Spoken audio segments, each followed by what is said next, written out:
శ్రీ గురుభ్యో నమః. శ్రీమాత్రే నమః. మా భక్తి టీవీని ప్రోత్సహిస్తున్నటువంటి మా ప్రేక్షకులందరికీ ధన్యవాదాలు తెలియజేస్తూ 15 సెప్టెంబర్ నుంచి 21 సెప్టెంబర్ వరకు గల కాలానికి రాశి ఫలితాలు ఎలా ఉన్నాయో తెలియచెప్పుకుందాము. ముందుగా గ్రహస్థితులు. వృషభంలో గురువుగారు, మిథునంలో కుజుడు, సింహంలో రవి బుధులు, అలాగే కన్యలో శుక్రకేతువులు, చంద్రుడు మకర రాశిలో, వక్రించిన శనిగారు కుంభరాశిలో, రాహు వచ్చేసి మీనరాశిలో. వారాంతానికి వచ్చేటప్పటికి చంద్రుని యొక్క స్థితి మకర రాశి నుంచి మేషరాశికి వచ్చి ఉన్నది. అలాగే రవి యొక్క స్థితి సింహరాశి నుంచి కన్యారాశికి వచ్చి ఉన్నది. శుక్రుని యొక్క స్థితి కన్యారాశి నుంచి తులారాశికి వచ్చి ఉన్నది. ఈ 3 గ్రహాల యొక్క మార్పులు జరిగి ఉన్నాయి. ఇక గ్రహాల యొక్క దృష్టుల విషయానికి వస్తే గురువుగారి యొక్క పంచమ దృష్టి శుక్రకేతువుల మీద పడుతూ వారాంతానికి రవికేతువుల మీదకి ప్రసరిస్తూ ఉన్నది. అయితే అడ్మినిస్ట్రేషన్ పవర్ అనేది చాలా చాలా బాగుంటుంది. ఆధ్యాత్మికత ప్రజలలో బాగా పరిఢవిల్లుతుంది. ఇలా అనేక రకాలైన మంచి మార్పులు ఉంటాయి. అలాగే ఇక్కడ శుక్రాచార్యుల మీద దృష్టి కూడా అలాంటిదే. ఆదాయానికి ఇబ్బంది ఉండదు, ఆరోగ్యానికి ఇబ్బంది ఉండదు, చక్కటి ఆలోచనలకు ఇబ్బంది ఉండదు. ఇలాగా ఇక్కడ కూడా చాలా మంచి మార్పుల్నే ఇస్తూ ఉన్నది. ఇక శనిగారి యొక్క దృష్టి రవి బుధుల మీద ప్రసరిస్తూ కొంచెం రాజకీయంగానూ ఇబ్బంది కలగజేస్తోంది. అలాగే అనారోగ్య సమస్యల్ని కూడా సూచిస్తోంది. ఇటువంటి పరిస్థితి కనిపిస్తూ ఉన్నది. ఇక శనిగారి యొక్క దృష్టి ఒక బుధుడి మీద మాత్రమే సంచరిస్తూ ఉంది వారాంతంలోకి వచ్చేటప్పటికి. మరి ఇక్కడ ఎలాంటి ప్రాబ్లమ్స్ ఏమన్నా ఉంటాయా అంటే మెడికల్ పరంగా చిన్నపాటి ఇబ్బందులు కనిపిస్తూ ఉన్నప్పటికీ మెడిసిన్స్ పరంగా ఈ అనారోగ్యం విషయంలో మటుకు ఇంకా కొంచెం అనారోగ్యం వెన్నాడుతూ ఉంటుంది. ఇవే గ్రహ స్థితులు జన్మజాతకాలలో ఉన్నవారికి ఇలాంటి ఇబ్బందికరమైన లక్షణాలు ఉండడానికి అవకాశం ఉంది తప్ప ప్రతి వారికి ఉంటాయి అని చెప్పడానికి లేదు. గోచారంలో ప్రతి మనిషికి ఫలితాలు కనిపించవు.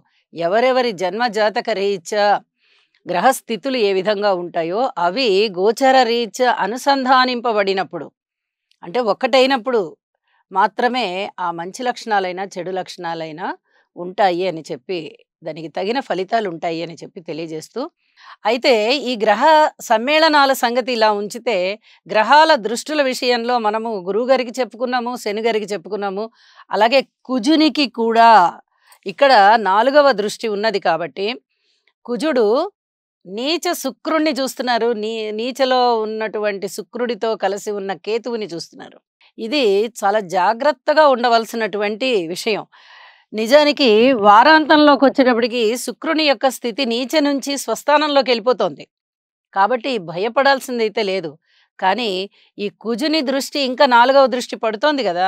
ఈ పడుతూ ఉన్నంత కాలము ప్రేమ వ్యవహారాల విషయంలో అధిక జాగ్రత్తలు పాటించాలి. ముఖ్యంగా 13 ఏళ్ళు 14 ఏళ్ల వయస్సు ఉన్నటువంటి పిల్లలందరూ కూడా ఎటువంటి ఆకర్షణలకి లోను కాకండి. ఇంట్లో తల్లిదండ్రుల పట్ల ఎంత ప్రేమగా ఉంటారో మీరు అదే ప్రేమ బయట వాళ్ళు చూపిస్తారు అని చెప్పి అనుకోకండి.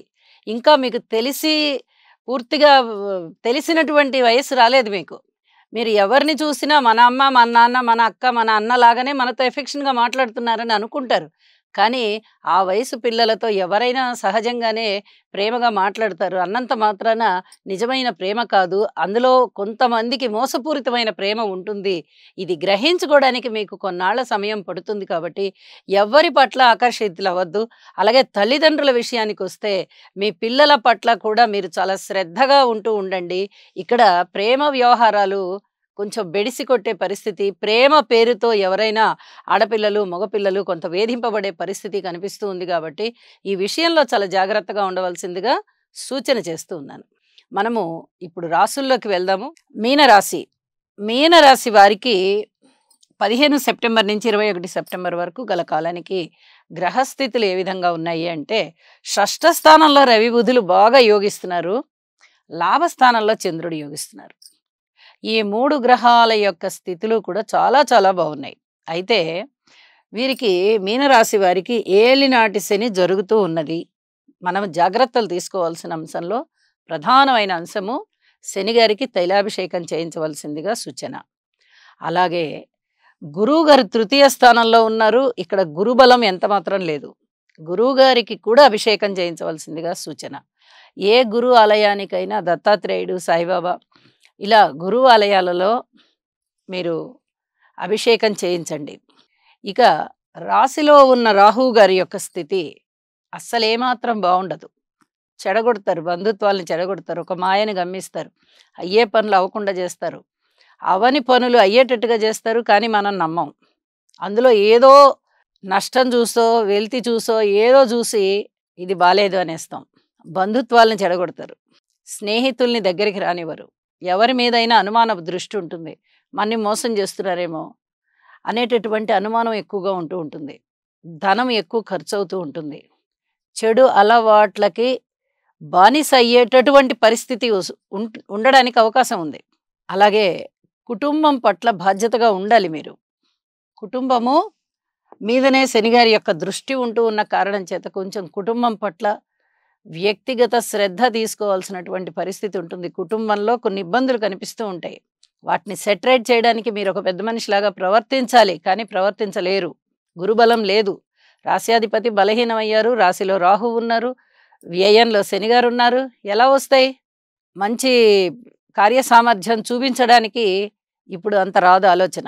భార్యాభర్తల మధ్య అపోహలు విడిపోవడానికి కూడా కారణాలు అవుతాయి. పబ్లిక్ రిలేషన్ దెబ్బతినడానికి అవకాశం ఉంటుంది. ఏ పక్క నుంచి చూసినా ఇబ్బందికరమైన వాతావరణమే కనిపిస్తూ ఉంది. మరి బాగున్నవేంటండి అంటే మీకు కొన్ని లాభాల బాట బాగుంది, ధనము రాబడి విషయంలో బాగుంది, రుణాలు తీరే విషయంలో బాగుంది, మళ్ళీ తిరిగి రుణాలు తెచ్చుకునే విషయంలో బాగుంది. సామాజిక పరమైన అంశాలు ఏవైతే ఉన్నాయో వాటిని ఎవరైనా దెబ్బతీస్తూ ఉన్నప్పుడు కాస్త మంచో చెడో జాగ్రత్తగా ఆలోచించండి, మా గురించి మంచిగా ఆలోచించండి అని మీరు చెప్పుకునే విధం బాగుంది. ఇక మిగతా ఏ విషయాన్ని తీసుకోండి, కార్మికులు, కర్షకులు, నేత పనివారు, చేతివృత్తుల వారు, భార్యాభర్తలు, విద్యార్థులు, మాతృవర్గ రీత్యా మీరు బిడ్డలై ఉంటే మీ తల్లిదండ్రుల పట్ల మీరు ఏ విధంగా తీసుకోండి, అన్నీ కూడా ఓర్పుతో ఉండవలసిన కాలమే తప్ప ఇక మిగతా అంశాలు ఏవి బాగలేదు అని చెప్పి తెలియజేస్తూ ఉన్నాను.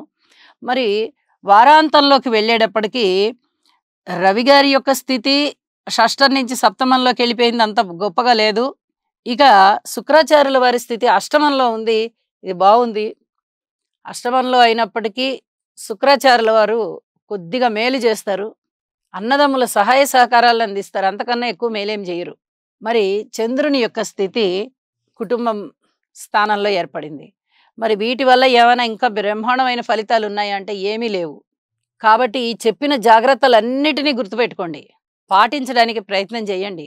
ఏలినాటి శని ప్రభావం ఎక్కువగా ఉంటుంది కాబట్టి ఏలినాటి శనికి పరిహారంగా శనిగారికి ఒక్కసారి తైలాభిషేకం చేయించండి.